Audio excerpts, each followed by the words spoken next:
incompréhensions se faisaient de plus en plus ressentir concernant cette deuxième phase de l'opération de fourniture gratuite d'eau et d'électricité aux populations vulnérables impactées par les effets de la crise sanitaire due au coronavirus. Et la même question revenait, pourquoi le changement des critères d'éligibilité? Entre la première phase et la seconde, les plus hautes autorités ont levé l'état d'urgence sanitaire et le confinement total.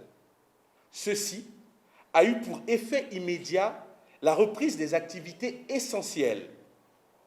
Fort de ce constat, la seconde phase de la mesure de gratuité de l'eau et de l'électricité se caractérise par une réduction du portefeuille de bénéficiaires. Le gouvernement serait donc en train de préparer le déconfinement, ce qui revient à dire la reprise des activités économiques, un indispensable eu égard de l'importance des moyens déployés jusqu'ici pour accompagner les populations. On est dans une économie capitalistique.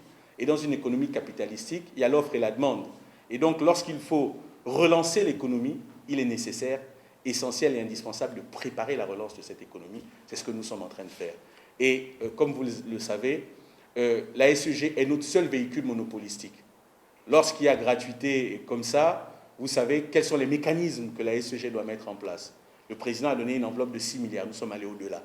Donc il y a 1,3 milliard qui doivent être pris en charge par la SEG, ce n'est pas rien. Les populations sont donc appelées à plus de tolérance.